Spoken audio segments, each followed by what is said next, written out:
Last week was our first playoff game, and my plaque psoriasis was so itchy under all my gear. Sometimes just thinking about scratching could take me out of the moment. And then my doctor told me I could get clearer skin with a pill called Otezla. Otezla apremilast is a prescription medicine used to treat adult patients with plaque psoriasis for whom phototherapy or systemic therapy is appropriate. Otezla can help you get clearer skin after just 4 months. Okay, ready for the next game. Talking to my doctor about a pill was a total game changer. Don't use Otezla if you're allergic to it. Get medical help right away if you have trouble breathing or swallowing, swelling of the face, lips, tongue, throat, or arms. Severe diarrhea, nausea or vomiting, depression, suicidal thoughts, or weight loss can happen. Tell your doctor if any of these occur and if you have a history of depression or suicidal thoughts. Live in the moment. Ask your doctor about Otezla. Call 1-844-4-OTEZLA or visit Otezla.com for prescribing info about cost, and more.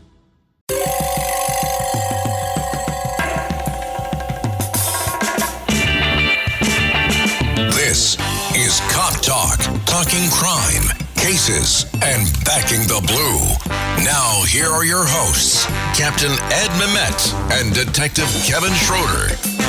Hello, everyone, and welcome to Cop Talk. My name is Kevin Schroeder, retired detective from NYPD. I'm here with my co-host, Captain Ed Mamet. Ed? Hello, everybody. This is retired Captain Ed Mamet, New York City Police Department, and we're here with a very interesting guest who I can't wait to hear what has to say. So today our guest is the Yonkers Police Commissioner, Christopher Sapienza. Did I say that correctly, Yes. Commissioner? Good afternoon, everyone. Okay. Commissioner, thank you for coming on the show. Yonkers, for you folks out there that don't know where Yonkers is, it's in Westchester, New York. Okay. A city in Yonkers is its own city in Westchester. Is that correct? Yes, and third largest in the state. Third largest in the state. Okay. Commissioner, so give us a little background about yourself, when you came on the job, and how you rose to the rank of commissioner. Sure. Well, if you go back to the very beginning, long before I was a police officer, I was a Marine.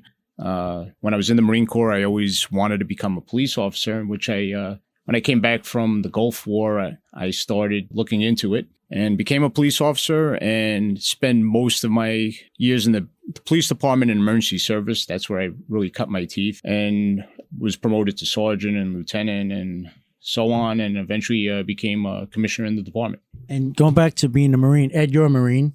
Yeah, well, when I was looking at your resume, the first thing that I saw that impressed me was that you're a former Marine. And people should know you're never an ex-Marine, you're a former Marine. In fact, once a Marine, you're always a Marine. And in 1956, I joined the Marine Corps Reserve, and I went into the Marine Corps Air Wing. A lot of people don't know that the Marine Corps had their own air wing. So I appreciate your service, and I feel as you're a colleague.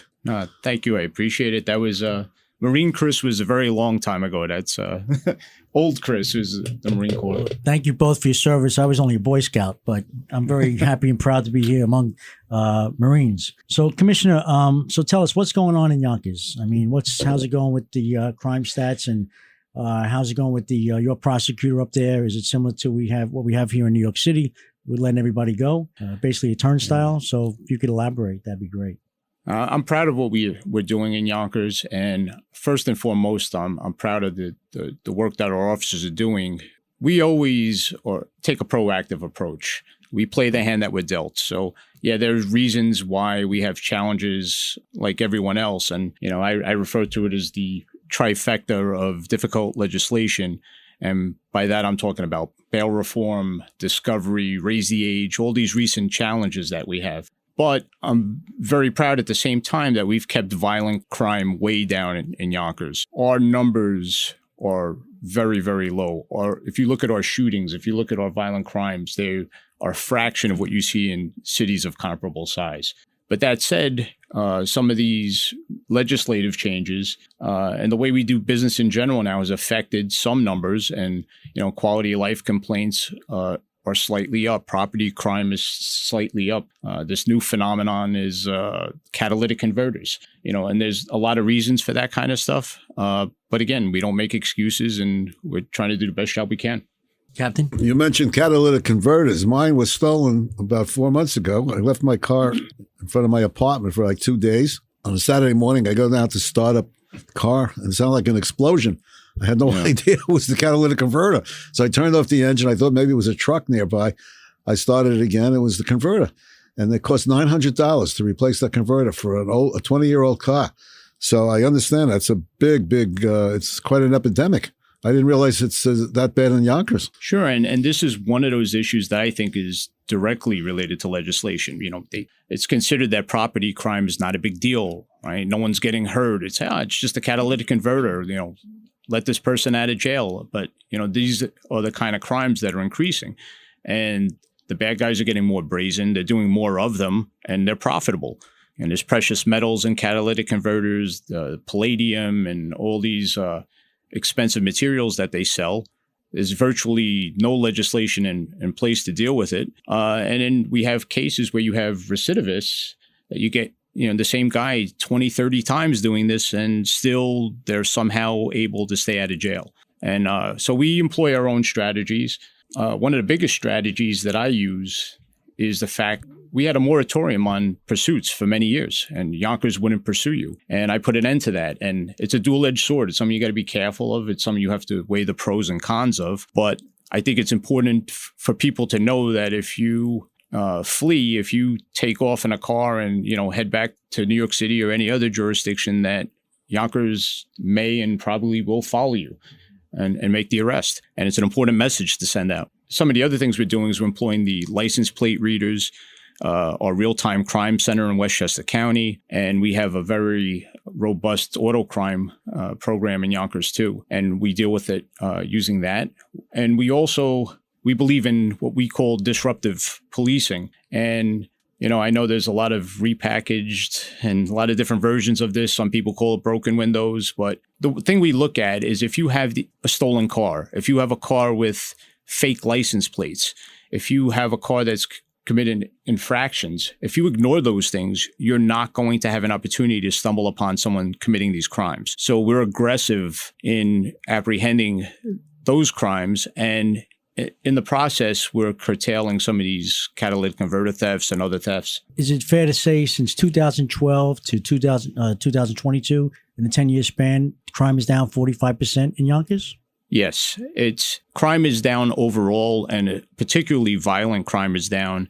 And the one thing that's absolutely remarkable is our detectives. Our case clearance rate in Yonkers is somewhere around 70%, which is unheard of. We see these cases through, and we're having a lot of success with following through on these cases right till the end. And we have very good intelligence. We have very good interactions with the community and support from the community. It enables us to go out there, identify patterns, get community support, and put away the bad guys. And how many officers do you have total with Yonkers PD?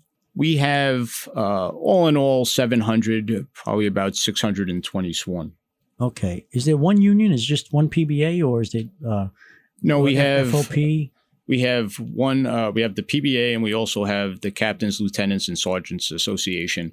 The detectives in Yonkers fall under the PBA, and every boss falls under the CLSA. What is your approach in regards to recruitment and retention? So recruitment, I always say people want to pay for the Boy Scouts, but they want the Marine Corps, right? So we want to pay our officers well. We want to give them good benefits, and we want to treat them like professionals. I think the worst thing you could do with the police department is treat people in a way where they're glorified security guards, where they're, mechanical. You want to encourage initiative. If you show me any profession that exercises initiative, it's usually a high tier profession. Your doctors, your lawyers out there. There's a lot of discretion, and a lot of what you see happening now is people trying to take away discretion from police officers. And I think that's a bad thing. I agree. Captain? You raised an interesting policy decision. You are reinstituting pursuits when most agencies are going the other way, and they're calling them off. And not only are they restricting vehicle pursuits, but cities like Chicago and some others are restricting foot pursuits. Yeah. Are you aware of that? Yes, and Pennsylvania as well. It's bizarre to me. So I find that most interesting is that you've done that. Has that affected your accident rate, your police accident rate, or collisions with others? Yeah. So as an administrator, as somebody who's the former fleet, chief back, under support services, yeah, I cringe every time a car crashes. I cringe every time I look at my phone. The last thing you want to do is see vehicle crash, cops getting hurt, civilians getting hurt. You constantly have to weigh, hey, is there another way we could get this person? Do we know who they are? Could we get them later on? How much danger is at stake? But at the same time, if people know for a fact that you are never going to pursue them when you leave the city limits, they will lead you on a pursuit every single time, and they will commit crimes. But it's a very fine line to walk. We had an instance last night. We had an armed robbery last night at 3:00 in the morning that resulted in a pursuit to New York City that was ultimately terminated. And I think the cops and the supervisors at that scene made a very good call. They took it as far as they were going to take it, but when it got dangerous and it got far away and it really didn't justify itself at that point, they terminated. And these are the kind of discretionary decisions that these officers are making on a daily basis, and then they're doing a good job at it. Speaking of car crashes, unfortunately, I know in the last couple of months, you lost 2 police officers. One was a detective sergeant, correct? Yes. Someone crashed into him, unfortunately, and taken his life. Could you tell us about that scenario? It's, of course, a horrible situation. We had our traffic sergeant, while he was working in an unmarked radio car, was basically struck by a youth without a driver's license, with a driver's permit, driving a BMW M5, which I believe is the fastest production sedan out there. And, essentially driving like a lunatic during rush hour, driving at a high rate of speed. Our preliminary investigation shows that he was going at least 75 miles an hour, during rush hour traffic in a, bumper to bumper kind of street. And he lost control of the car because he had no idea how to drive that car and recklessly and I believe criminally killed our officer. What was he charged with, the youth? Well, we're still, the case is ongoing, so I don't want to get into as far as charges, but we're putting the information together and we're going to file charges when appropriate. The suspect is still in the hospital himself as a result of the accident. Was it his car, or was it registered to him or his father? It's mother? Registered to his father, and I have every intention on following through with whoever's responsible for giving this kid this car and essentially weaponizing him. Right. So we don't know if his parents were aware he took the car or not. But no, we're sorting all that out now. Gotcha. But if that is the case, we will pursue that as well. Absolutely, rightfully so. And then, unfortunately, recently another, I believe, a 16-year veteran of the Yonkers PD was also died, actually in New York City, correct? Yeah, another tragic accident, and another great officer and a great person. Just recently promoted to detective. We just had the ceremony for him. We swore him in maybe 3 weeks ago, and he unfortunately had a medical episode that in turn caused the car accident. So it wasn't actually the car accident, but he's missed by all, and just a good-hearted guy. At his memorial service the other day, I was just moved by the amount of people that came out and said, what a great parent he was, what a great coach he was. And, he had that house in the neighborhood where kids would go to their house and just, watch games and play sports, and just, he was missed by a lot of people. Yeah, it's a shame. That's a shame. And again, you had a rough year, the past couple of months, actually. Yeah. Captain? You pointed out that you have the community actively engaged. Can you elaborate on that? Because community participation has always been part of police work. I mean, the New York City Police Department has, when I was in many years ago, we started that community councils. And, you really can't get the job accomplished unless the community supports you. But could you be specific as to what you have done relating to community involvement? Oh, absolutely. So, it's a very important component of what we do. And we take it to a new level. And we had a police reform committee, and we basically listened to their concerns in the community. What do you think the police are doing right? What do you think the police are doing wrong? We actually do surveys. We do annual surveys, basically asking that same question. I treat the community in Yonkers as if we're providing customer service, as if, we're IBM or any other company. I want to know how we're doing and what we could do better. And we have almost a insurmountable number of outreach programs out there. We have the Yonkers Police Youth Initiative. We have the Moms program. We have the Police Cadet program. We have Cops and Kids programs. And all these programs are not only designed for us to interact with kids in the community, but to interact with kids when they're younger. You know, a lot of the complaints that we get is, boy, you know, it's great that you do this with the community. I wish you got to my son younger. I wish you got to my daughter younger. So, you know, we get to them at a young age, and, you know, they get to know who the police are in their community. And through these programs, and they grow up with the police department and grow up with these officers. And it gets to the point where they're older. We know who everybody is, and we have a great relationship with them. I always point out during the George Floyd riots, we didn't have any riots. We had a couple of demonstrations, and of the 3 demonstrations that we had, we made only one single arrest. No property destroyed, and we had no other arrests, which is incredible. And I actually had community leaders calling me up and saying, hey, listen, not criticizing us for what happened 10,000 miles away, but asking me, hey, what do you need? Could we come out here? Could we help you? What do you need from us? And we got that because of our daily interaction with the community. We don't call on them when something goes wrong. We call on them all the time. So good, so good, so good.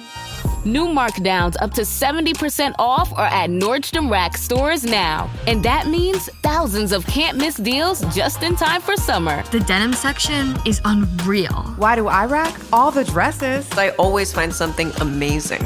Plus, buy it online and pick it up in-store the same day for free.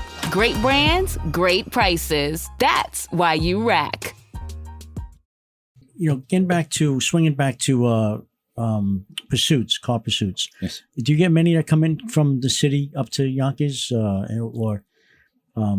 So, you know, from the Bronx, I should say? Yeah, you know, I don't like pointing the fingers at other jurisdictions, but I would say, though, there's, in general, and you see a lot of this in New York City just by virtue of its size, that there is a certain lawlessness. There's a palpable lawlessness. You know, it's kind of like, you know, people have, you know, turned the blind eye to some of these minor crimes, and it's spilling over into our jurisdiction. So we have a lot of cases where someone comes on the Thruway or they come on the Bronx River Parkway to commit a crime and then leave.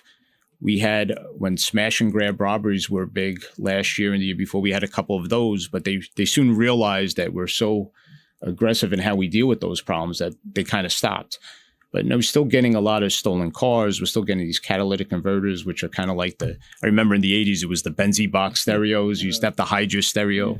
But we get some of that. And most recently, we're having an uptick in shoplifting. So we have a lot of big box stores in Yonkers. So we have major businesses, and we're seeing that people are driving up to commit these shoplifting crimes and then leave.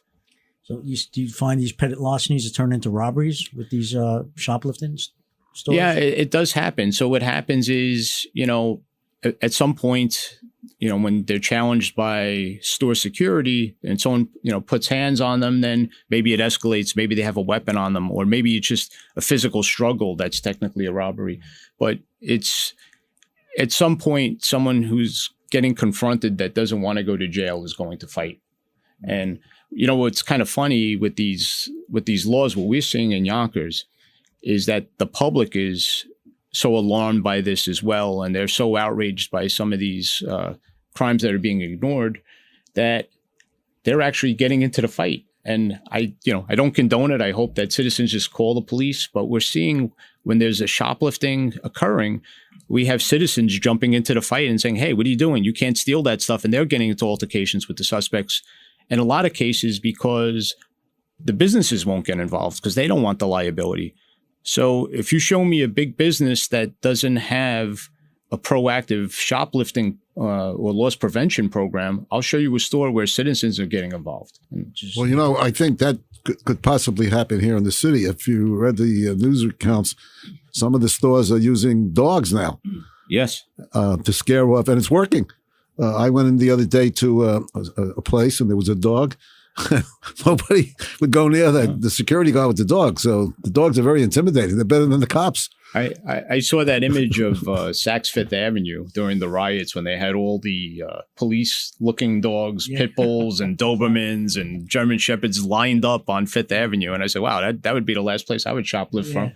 Yeah. By the way, what I want to ask you, the problem we have here in New York City is there's very little support from some of the district attorneys and the city council. The city council have passed laws that are restricting the cops here in the city. Like they took away qualified immunity. Now, qualified immunity affects you too because it's a statewide law. But the city, when the city of New York doubled up on that, they came up with their own qualified immunity concept. And then the chest compression law. So the cops here in the city are restricted in many ways because of the city council. Do you have such a problem with your local legislators? Well, before I answer that, the one thing I will mention about both of those laws specifically is that was the impetus for the moratorium on the pursuits, because the last thing I wanted was for a Yonkers police officer to be in another jurisdiction with laws they aren't familiar with and that laws that, could put them in a precarious position, and specifically those two laws. So even though I still don't like those laws, in practical application, I haven't seen qualified immunity affect anybody outside of New York City, only their own officers. So even though I don't like it, I have to play the odds and say there are times where I have to come into New York City and kind of deal with it. And the same thing with the chest compression, like you're taking away tools and, at some point you have to apprehend somebody that doesn't want to be handcuffed. And there's only so many ways to do it. And we're not using chokeholds, obviously. We're not using excessive force, obviously. So, putting a knee on a suspect that's fighting you not to be arrested is not unreasonable. And it's a technique we actually teach in the academy. So to say that we can't use that when we're making an arrest doesn't make any sense. Well, apparently it's not a major problem for you. Yeah. But you raise a good point. I didn't realize it. If one of your people, this is more of a legal question, which I don't have the answer to. If one of your people pursues someone into the city of New York and gets into a situation where they have to, the chest compression law, would that affect your people? See, that's the thing. I wouldn't be surprised if they tried to apply it, but I don't know if it's within their purview to do so. I think if we're following our local rules and policies, I don't know if you could apply New York City's to our officers, and I really don't want to find out. But I'm sure that somewhere there's an overzealous prosecutor out there that would try. So, well, the Corporation Council of the City of New York is the one that deals with the qualified immunity issue. Yeah. Now the question is, if one of your people takes action in the City of New York, does the New York City qualified immunity law apply to your guys? The state would, but would you have both the state and the city? I think maybe that's something you want to look into. Yeah. Well, and listen, I'm here to tell you that one of my officers acting in scope, doing his job, we will indemnify, and irrespective of any other rule or law. And I know that there's more to it with qualified immunity, but our officers know that. We're not going to hang you out to dry and say you acted out of scope when you were, in fact, acting within your scope. I mean, what happened to use necessary force to effect an arrest? And what happened to you're under arrest, put your hands behind your back, comply. And, half these issues wouldn't be happening, You don't fight with the police. You're under arrest, and that's the end of it. Commissioner, CompStat, do you guys you have CompStat up in or something similar to CompStat up in Yonkers, just like we do have CompStat, and it's interesting. I as a young cop, I always hated CompStat, right? As a young boss, I really hated CompStat, but it's important. It brings not only accountability, but it also it's a way of gauging if your crime strategies are working. So on a monthly basis, we see in real time. Is this working or not? Where our major patterns are? Where do we need to direct our resources? So it's a very, very important tool. But it's funny. I almost thought in the back of my mind when I was a chief, before I was commissioner, that maybe I would do away with CompStat. Maybe I'd be that guy that says, we don't need this anymore. And, you'd be a hero to the men, right? No more CompStat. We're not going to do this anymore. But when you see it really work. And when you see it applied, you realize you can't do it. It's here to stay. This is modern policing. This is how we do business, and it's not going anywhere. The one thing I will say, if you ever sit in on our CompStat, and you're welcome to do so, you'll see it's a collegial environment. It's more friendly. We don't point the fingers at people. We just merely want to get our answers, and we want to direct our resources, and it's participative. Captain? I was going to ask you something before. How many police stations do you have? What precincts do you have in your place? We have 4 major precincts, and we have a 5th sort of annexed precinct in Getty Square. And we have, of course, other units. We have pattern crimes unit. We also a narcotics unit. We have emergency service. Pretty much all the units that you would see in New York City. Do you have the equivalent of a precinct community council in each precinct? Like in New York City, each precinct has its own community council. Yes. Do you have the equivalent? Well, we not only have the community councils, we have one in each precinct, but we also have local business boards as well. So we have the downtown bid, we have the taxpayers associations, we have Rotary groups, we have various community groups. There's almost not enough time in a day. On any given day, we have several of these community events going on. Our commanding officers and executive officers attend these meetings. I attend many of them myself. And again, to me, those meetings were an opportunity to interact with the public. And we find out things that we wouldn't have if we didn't attend these meetings. And it gives us a chance to practice that customer service. Hey, what are the issues you're facing? What aren't you happy with? And we pay attention at those meetings, and we address every issue that comes up. So you have a robust community involvement. Absolutely. One of the things that really annoys me is, I don't know if you're aware of this, but under the current administration and here in New York, they want the community to actually decide who precinct commander should be. Now, that really bothers me because that smacks of politics. And we all know that there's a level of politics involved in police work. But in theory, politics and police should be absolutely separated. And I was just wondering, when you appoint a precinct commander, do you have to check with your community, or is this solely on your discretion? No, it's my discretion, but I take the input from the community very seriously. If someone has any objections to a specific commander, then it would be something I would consider. I would also think that I wouldn't present anybody for promotion that the community wouldn't accept. They wouldn't make it past me at that point as far as an interview process. But, I agree with you. It should be hands off to the extent we have a job to do. It should be based on policing. Commissioner, just one last question. How's morale with the Yonkers Police Department? Well, it's easy for me to say. I'm sitting here. I would say it's great. I hope it's great. I know a lot of people say that they have an open door policy, but I really do practice that. And if someone comes in and tells me that morale isn't good, I take it very seriously. But I am in close contact with both unions, and I'd like to think as many of our officers as possible. And I think I get a sense that morale is pretty good right now. Good. I would think so, especially you as the commissioner. So, Commissioner, thank you very much for being on Cop Talk today, and really appreciate you coming in. And ladies and gentlemen, it's Yonkers Police Commissioner Christopher Sapienza. Captain? I think you're doing a great job. Thank you both, and thank you for having me. Thank you, Commissioner. Be safe now. Thank you.